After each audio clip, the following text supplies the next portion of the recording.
Uneducated, unfiltered, unhinged. This is the Mangina Dialogues. We at it again with your host Nick Scopes and the Gregolicious. You know how we do, cause you know we keeping it gangster and silly. Unplugged like a full swung titty. Bout get jitty, cause you know we down to the nitty and the gritty. And we make shit sound so damn pretty. Yeah, cause this unhinged comedy. And right now you're in the mix, so get ready, cause we bout to get it poppin', and we ain't stopping. Uneducated, unfiltered, unhinged. Hello and welcome to the Mangina Dialogues. I am your host, Nick Scopes. And I'm the Gregolicious. And before we intro our guest today, I just want to address something that people have been DMing me about, my old stupid microphone that I have here. People says it looks like I'm talking into a little fan or a smoke detector.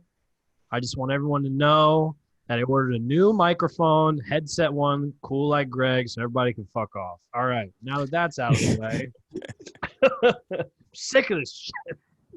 That's out of the way. Our guest today, he has a special called Boogie's Comedy Slam on Amazon Prime. You could rent it on demand for $1.99. My man, give it up for Lewis Belt. How are? What's up, man? What's up with it? I just want to. I'll correct Nick. The special is actually called Rookie of the Year. It's out on Boogie's Comedy Slam. I fucked it up. Yeah. Boogie Comedy Slam Rookie of the Year. And you know what I'm saying? You can rent it for $2 or you can purchase it for $6. You know what I'm saying? It's your choice. I prefer purchase. Yeah, don't be cheap. Go out and buy the damn thing. You can watch it a million times. Yeah, your big ass can buy some McDonald's. You can buy a motherfucking comedy special. What's your choice at McDonald's if you're going to go to McDonald's? What's your order? I like the breakfast menu. I really don't like McDonald's daytime menu. I like breakfast. I like the McGriddles, the McMuffins, all of that. You scored some points, man. You're right. You know. Yeah, we're breakfast all day people. That should be good. So how's it going? How's West Coast? Oh man, it's been entertaining but boring at the same time because you know California, we on some whole other shit out here. You know, they still scared as hell. Yeah, we still on lockdown. Shit ain't opened up yet, so we still fake really in a real pandemic still. Right. You're in LA or you in Oakland? Bay Area. Bay Area. Mm-hmm. Good old Bay Area. How long you been there? I mean, you grew up out in that part of the state, right? Mm-hmm. Yeah. But I'm back and forth to Los Angeles now. I be in LA way more than I be in the Bay now, but you know I be back and forth. Right. What do you like better? I would say home, the Bay Area, like for like personal reasons, but business wise. You know, Hollywood is doing me good so far. Yeah, so far it looks good. Yeah, I was gonna say, man, I watched your special today. That shit was so funny, man. Oh, okay, I appreciate that. I watched the whole thing. What part did you like? You know, my favorite part is honestly, it was when those two things actually. It was the beginning when you were talking about how Oakland's getting gentrified and there are all these white people here. Like you just tell the white people in the audience were like. A little nervous, and then when you started going after Steph Curry, bro, because like you know, I mean, like when you're that big of a superstar in the NBA or NFL, like you don't really get. I mean, like to get knocked down like that, get fucked with a little bit like that. It's like that was great. I love that. That was very funny. I appreciate that. Yeah, me too. I was literally laughing out loud at your Steph Curry like impersonation on the court. Like that was so awesome. I'm like, you don't really hear that, you know, guys going after, you know, like the mixed race thing that you did was so dead on funny. Oh man, I appreciate it. Yeah, because that's a touchy subject and how to touch it with it being Steph Curry and talking about being mixed. You know, people can get the wrong way. Yeah, but I'm just like, fuck it, I gotta say this shit because I don't feel like personally funny. Did you ever see his dad play? Del? When his father was No. I just know he a legend for sure. But yeah, his dad was a same style ball, like a deadly shooter. You know, I mean, Steph is, you know, I think people would argue the better player, obviously. But Del was a Dell was a knockdown shooter, like awesome player, but also very, very much the same. Like he'd have the same mannerisms. It was just, I took me back to when I used to watch his dad play. And I'm like, oh man, that's killer. It was really awesome. What did he say? What did he say after? Obviously, you talked to him. Like, what did he have to say about your? Steph Curry, he enjoyed the joke. He thought it was.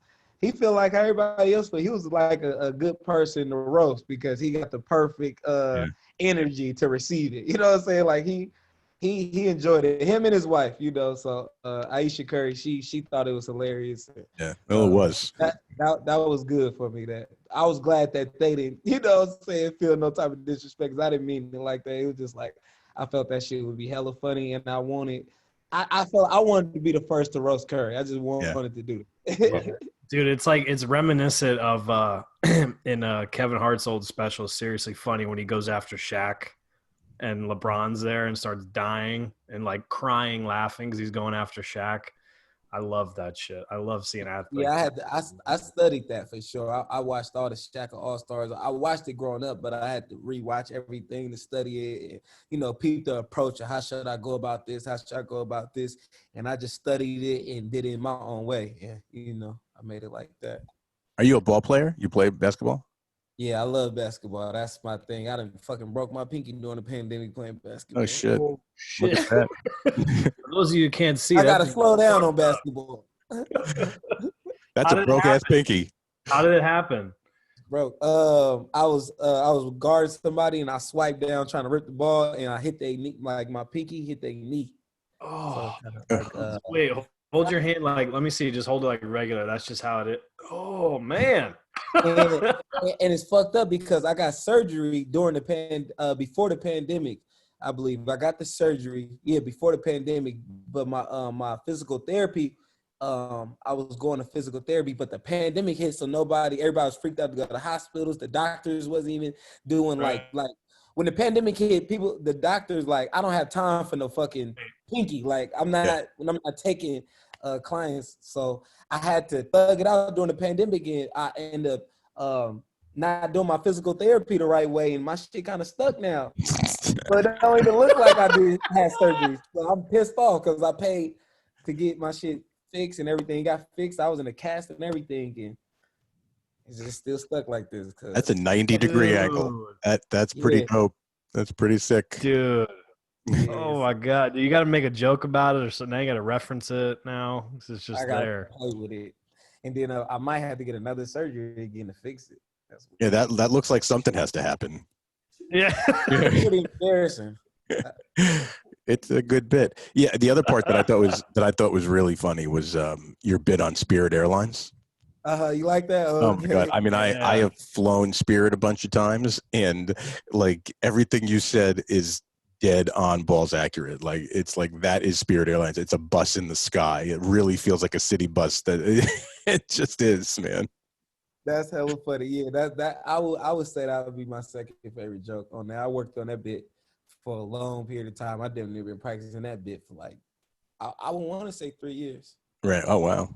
Yeah. So. That's incredible, man. That's one of the things that I've found with comedy. Like when you talk to comics and, you know, they just see the 20-minute or the half hour or the hour special and they're like, oh, how'd they come up with that? But like there's years of just trying shit. Like I'm sure there was maybe a point where like it didn't really work that well and you were like, oh, what's going on? And then that bit killed in your special. Shit just takes time, man. That's always I like to go with that joke because it's just a universal joke. It's everybody can relate to it. If you haven't been on Spirit, you've been on the bus. If you haven't been on the bus, then you've been on Spirit. You know what I'm saying? Like, yeah, if you haven't been on the bus, then you probably ain't even gonna like my comedy. Right. Yeah, I'm not your comedian. You know what I'm saying? You too motherfucking privileged to like me. That should be like in your shows, do like your press kit and stuff. Mm-hmm. Yeah, there's Nick's the mic go shit in the bed again. Like if you have. So, how did you get started in comedy? Like, what brought you into doing stand up?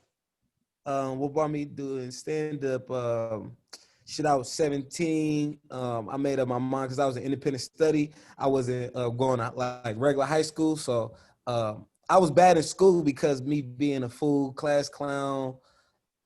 just everything. I'm a fool in class. I'm a fool at lunch. Everything. So I was just too turned up for school. So Right. when I was 17, I knew I wasn't going to college. You know what I'm saying? I wanted to be an entrepreneur. So I was just like, I got to find something to do.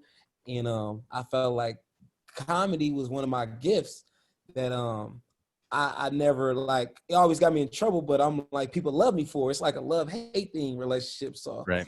I'm like, I'm gonna try to be a comedian, but I waited till I was 18 to do comedy because I didn't want to start off doing clean comedy. I'm like, I want to get on stage and I want to say whatever the fuck I want to say. I want to talk about sex, Right. whatever, you know. So I started comedy at 18, doing stand-up, open mics all around the Bay Area. And, you know, it just kept growing on from there. I never stopped once I started doing open mics. Right. And how long did it take you to get from an open micer to, you know, a guy doing, you know, 20-minute solid sets? It took me about 2 years. Yeah, 2 years because it helped I was doing open mics for like a year and a half, and then I created my character called Sonny online, and it helped my fan base in the Bay Area a lot. It made me real bigger in the Bay Area to the point where I was able to have my own show and sell tickets, and I could do longer time. Right. So once I got a little fan base in the Bay Area, then I started doing longer sets and stuff like that. And, you know, I've been doing 20 minutes. I've been doing 20 minutes like for so long to the point where like I stopped doing 20 minutes years ago, probably like 4 years ago. And I've been doing like 45-minute sets, 40-minute sets. Only time I do short period of sets is when I'm in Hollywood. Like, right. If I'm doing the Laugh Factory and Chocolate Sundays or the Improv. But now it's like at the Improv, like D-Ray give me 20 minutes at the minimum. So it's like, I really don't do 20 minutes. So for my special to be 20 minutes, it was like, I'm doing it 20 minutes. I'm making it short and sweet so everything could be on point. Right. You know, I've been doing 20 minutes for so long to the point where it's like, I know I could do that in front of 20,000 people. I'm not nervous. Feel me? But 45 minutes, it's like I've been doing it for about 3-4 years, but I'm like, I'm not ready for an hour special. Right. In a universal grand scale. Yeah. Yeah. But go ahead, Nick. No, I was gonna say, like, how old are you right now? 26. 26. My God, you're killing it. So were you nervous like before this 20 minutes? But I know 20 minutes is pretty easy for you, but like you're in this theater, right? You're in front of Steph Curry and all these NBA All-Stars. What was the lead up? I'm always interested to listen to comics talk about like what was the lead up to that show? Were you freaking out? Were you like, dude, I've been doing 20 minutes forever. I got this shit. Like, what was the feeling before you went on stage? That's a good question. Majority of the time, I usually don't get nervous around it got to be certain particular shows that I get nervous, but that show I actually was hella nervous. And the only reason I got over my nerves is because I was in my hometown and I worked so hard doing it. I just had to keep reminding myself like I done done this set and I performed so many times in Oakland and I done this set so many times. I can't fail today. Like, you know what I'm saying? Like, I just had to keep reminding myself, I did all of that shit for this show. So it's like, I was more making it like, at first I'm like, man, I don't want to fuck up. But then, you know, I just had to get the nerves out of me. Just, you know, I like to, when I get real nervous, I like to have my loved ones by me. I like to have my mom and dad by me, my friends near me. And I like to stretch just so I can loosen up. You know what I'm saying? And I need my friends to hype me up. I feel like my friends and family made me feel like, nah, you finna go crazy. Like, you know, like my friends and my mom and dad, they like, nah, it's your time. Like, you deserve this. Like, right. Like, do you. Long as you be you gonna do good. So I just had to remind myself, be me. Yeah. You feel me? And gravitate. I knew when I walked out, I was gonna get love. So that made it real easier for me where it's like, these people know me. So let me just be the person that they know, and I can't fail. You know? So was that Steph Curry joke part of your act prior, or did you just know he was going to be there and you wrote that bit for, you know, for this show? Or I that wasn't. I wasn't. Yeah, I didn't know he was gonna be there. I just prepared myself where meeting on all of the Warrior players and say, okay, if somebody pull up, then I gotta have something. But right. I'm like, it's so many players, I can't just write a joke. I was like, I can't write that. I'm gonna just come up with something. Right. That was pretty awesome to come up with on the fly, man. That was That's ballsy too, dude. Like the special, you're like, I'm about to go after this NBA All-Star. Let's see how this shit goes. Like, you know what I mean? That's balls, dude. Balls. Because I looked at it like, how many specials I'm gonna have Steph Curry in the crowd? yeah, right. Exactly. I'm like, I gotta address this. Did how long did you do though? Like I'm imagining that was an edited down version of the show you did that night. So how long did you actually perform for them to edit it down to 20? I believed I performed for 26 minutes. Oh, so basically around the same time. So you did like half an Yeah. hour. They cut it down to did about 26 to 27. What didn't make the cut? A sex joke I had that's hilarious. And it was another joke. It was the sex joke.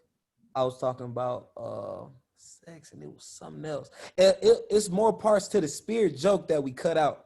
The spirit joke is longer. Oh, so right. Parts of the spirit joke, a sex joke, and I believe that's it. I believe so. Mm-hmm. That's pretty funny. How did you come up with your character, Sonny Boo? I created that character because I came up with it it was like I always grow up like I always grew up like playing other characters telling a story. So like I go home, like I leave a house party and be talking about like I go home and tell my mom and dad or something, be like, yeah, I was at the house party and my partner is such and such, and he was acting like bruh, oh my mama, this and that. You know what I'm saying? So like I always like did the Sonny Bo voice without the dreads. And it's kind of like I guess it'd be like imitating a typical Oakland thug. You know what I'm saying? It's like it's just that everybody in the Bay Area got a Sonny Bo in their family. Right. And so it's just like, okay, I was doing it on stage. I never put the dreads on, but every time I'm doing every show I'm doing in Oakland, and then I'm doing the voice, but I didn't put a dread wig on it. I'm like, why all niggas from the town, we all talk like this, and I'm doing a little Sonny Bo voice. Right. And people just like laughing so hard, and to the point where I had a dude at one of my shows. He a thug. He like, you feel me? He like one of the thugs, and he started crying at the show, like laughing, like tears, like I'm imitating how thugs be. Right. So when I got a hold of a dread wig, I put the dreads on and I acted like I did a skit like, why all people from the Bay act like this, and I did the Louis Belt and Sonny Bo character, and it went like up. It went viral in the Bay Area, and after it went viral, I just kept doing it over and over again. It was just like, it's very funny. It reminds me of like Marshawn Lynch a little bit. I was going to say the same thing. I was going to say that's Marshawn. Like that's like Marshawn Lynch. Obviously, he's not a stand-up comedian, but that's one of the funniest motherfuckers on the planet, I think. Yeah. Just naturally. Just he's insane, and he's so funny. Yeah. And Marshawn is from the same neighborhood that me and my family's from. So it's like, it's like Marshawn and Sonny Bo, it's so organic. You know what I'm saying? Like Marshawn is not like a character. He's being authentic to who he is and the product of his environment. And like Sonny Bo is that. Like Sonny Bo is a character, but at the same time, it's so real to the culture and where we're from, to the point where it's like Sonny Bo is like a real person. Like Sonny Bo is being a product of his environment. Sonny Bo was a Oakland he's the mascot of Oakland. You know what I'm saying? Because that's how those guys don't get to be they don't get to be on a big platform. Right. Yeah. The bit that's on your Instagram where you're watching the Raider game. That's hysterical. That is so fun. Nick, I don't know if you saw that, but you got to watch it. It's so funny. It's so funny. What I should ask you too is like, how's everyone doing over there now the Raiders are in Vegas? Is it like, is everyone still like, hey, we're Raiders fans, fuck it, doesn't matter where they are, like that's our team? Yeah. The Oakland Raider fans are still loyal to being Raider fans. because we've been so loyal to the Raiders. It's been so many years, and it's kind of like when one thing I can say about the Bay Area culture, and especially Oakland, we're just loyal people. Like once we love something, we ain't just not gonna unlove it. You know what I'm saying? And that's why I feel like the Warriors, even with they going to San Francisco and Steph Curry posting the picture of the jersey and saying shout out to Oakland, because it's like Oakland love a little different. You know what I'm saying? So we loyal. So Yeah. the Raider fans is forever gonna be it's still gonna be some Oakland Raider fans, and we lost Oakland Raiders now. That's the movement. You know what I'm saying? It's Right. like we ain't Las Vegas fans. We lost Oakland. They from Oakland, they live in Vegas now. Listen, That's the Raiders have been torturing the Raiders fans from Oakland for 30 some odd years. Moving back, and then moving to another state now. It's like, how much are they going to do to you poor people who have been supporting this team for so long? Yeah, but shoot, Oakland, we got bigger problems because at the end of the day, everything's been gentrified. So it's like we lost the Raiders, but it's like, shoot, we lost our grandmama's houses. We lost our mama's houses. You know what I'm saying? Like, it's like Oakland is just changing, and the old Oakland got to adapt to it, but we got to hold our ground and keeping the foundation, Yeah, Oakland's cool. I've been to San Francisco a lot, and actually have not come out to Oakland anywhere near as much as I've been to San Francisco. But the few times I've come out to Oakland, I think it's pretty cool. There's some really fun, cool sections of Oakland. I couldn't possibly tell you what they are. I just know that where I went was pretty awesome. It was pretty cool. And I spent a lot of time in Southern California, and it's two totally different worlds, like the Bay Area to LA. It's just, you couldn't be any different, being in the same state. Granted, it's 700 miles away or whatever, but you couldn't be. Yeah, that's a 5 to 6 hour drive, Oh, it's a lot more. If you're driving a Lambo, it's a long ride, man. I've done that drive. It sucks. So let's talk about the MTV show that you've been on a little bit. Yes. Are you the one? Are you the one? Yeah, I for sure that one. I was that one before I was on Are You the One? So what is it like being on a show like that? That shit was life changing. It's a hell of an experience to be on reality TV, because it's not shot like a movie. It's not shot like a comedy special. Nothing's shot like reality TV. It's one thing I love about reality TV, like I can't vouch for all the other reality TVs, but Are You the One is really organic. It's not scripted at all. They can't tell you what to do. They can't tell you who to talk to, and they can't tell you what to say. So I love the freedom of that show, because I was actually able to really showcase my who I am and the other side to me. Because before Are You the One, I was so labeled as just Bay Area, and that guy in the Bay Area. And Are You the One put me on a platform. MTV put me on a platform of they got to know Louis Belt personality, and it's like put Louis Belt in a house full of women, like 10 women and 10 guys. The shit gonna be hilarious. So I had a blast, and I love the whole the directors, the producers, everybody on Are You the One. They were just so supportive of who I truly was, and they just let me be who I am. So that was a life-changing experience. Right. And how long did that shoot for? How long were you actually in the house? We was actually in the house for 30 days. Oh, wow. Long time, actually. Yeah, and it felt like 2 months, because we wasn't able to watch TV or have phones. Right. So it's like, that shit was like, wow. Like I'm in Hawaii on an island with several people that I don't know from a can of paint, and it's just like I gotta deal with them. I can't call nobody. I can't have nothing to distract me. I gotta just deal with them. Right. Was that a little bit freeing to not have, like, you don't have TV and you don't have your phone? Was that a little bit? It didn't bother me at all. Yeah. It didn't bother me on the sake of not having the phone for long as you put me around people and I'm getting money, I don't need a phone. Like I like to True, pull dude. up. I don't like to talk to people on the phone. I don't like you know what I'm saying? Like I get on the phone because that's what this era is about, you know, but I love not having my phone and being around hella people and getting money. Yeah. So that shit was fun. I was able to get money, be around girls, and be in Hawaii. I didn't need a phone. Yeah, right. I mean, fuck it. Nick's If like, how do someone I was get like, on "Hey, that we're gonna show? give you money, and we're gonna put you around all these people and like all these girls," like we can't have a phone for 2 months. But like, cool, sign me up. How And the much you whole getting purpose of paid? the show is to like hook up. I mean, Yeah. like, Okay. The only hard part about not having a phone was when I got bothered or frustrated about something, I couldn't talk to my family. right. You know, that was the whole thing. Had Like to deal with it, yeah. I turned 24 on that show. I was 23 going on there, and my birthday was while we were shooting. So it was like that was my first birthday where not I wasn't able to talk to my family, be around my family, nothing. Right. So it's like that's why I wanted my phone, but I don't know, like.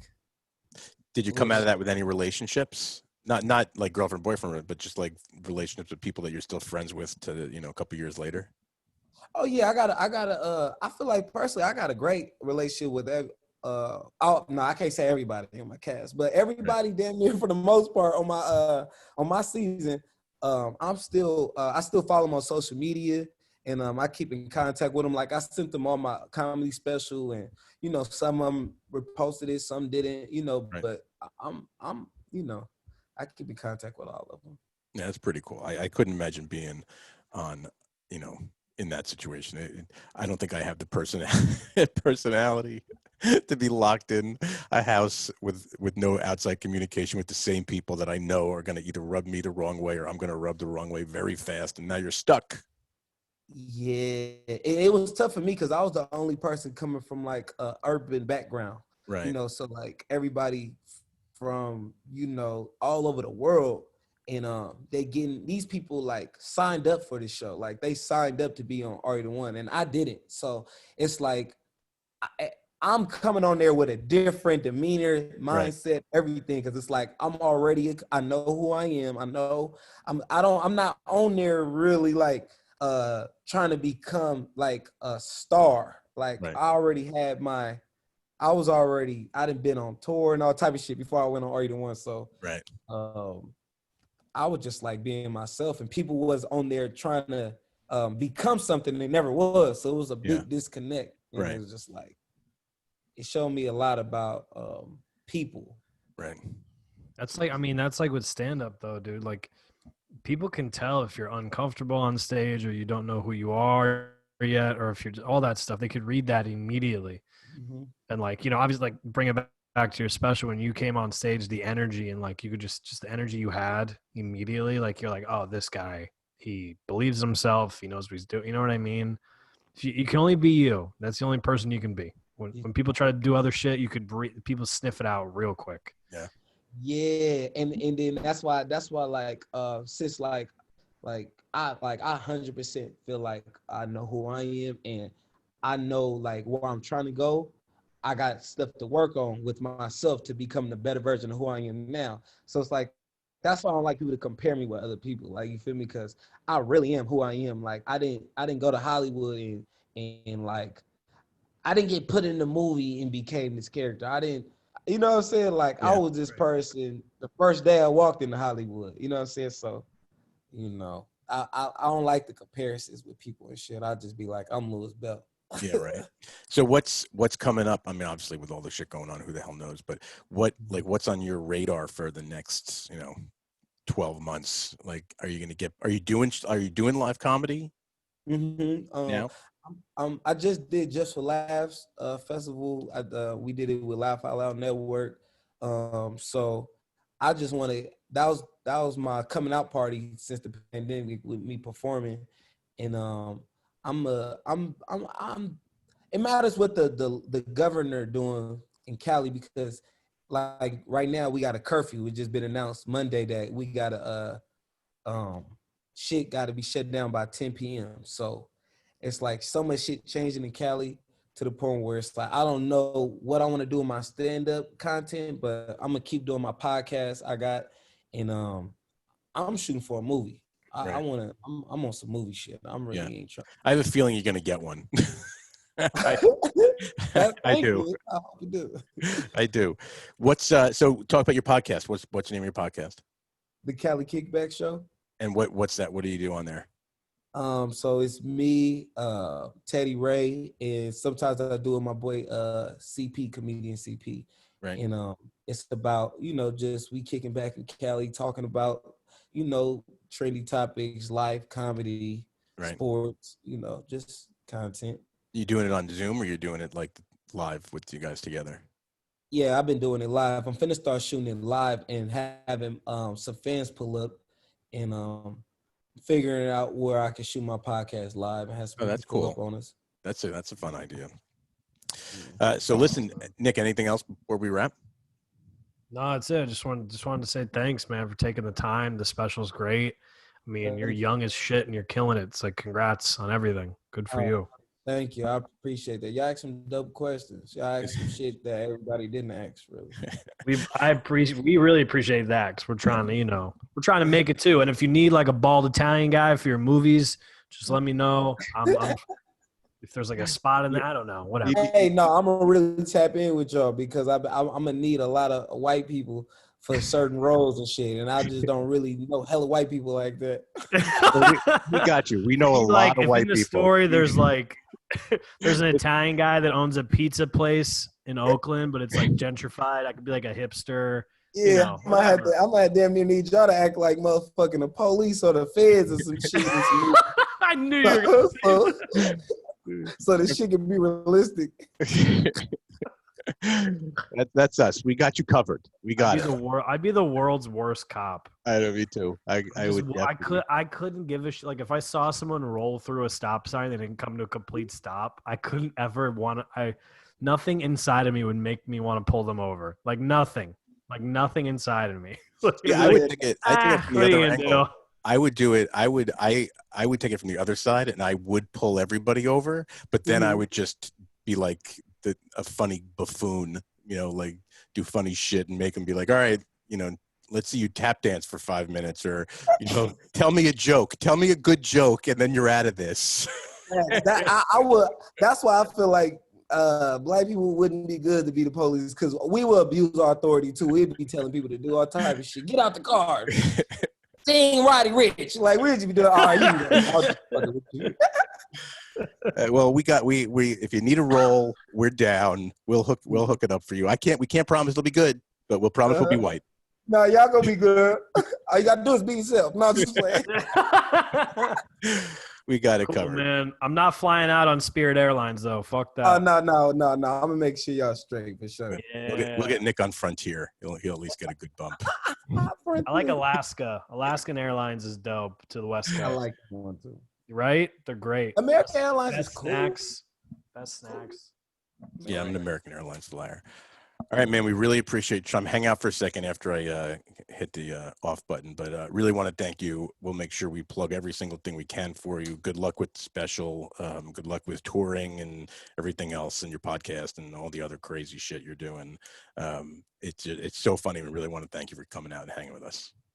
Oh man, thank y'all, man. I appreciate y'all. I done had a blast on here, man. Y'all genuine. Y'all the cool guys. You know what I'm saying? I Thanks, feel cool man. talking to y'all. We're gonna put that out for sure. All right, hang out.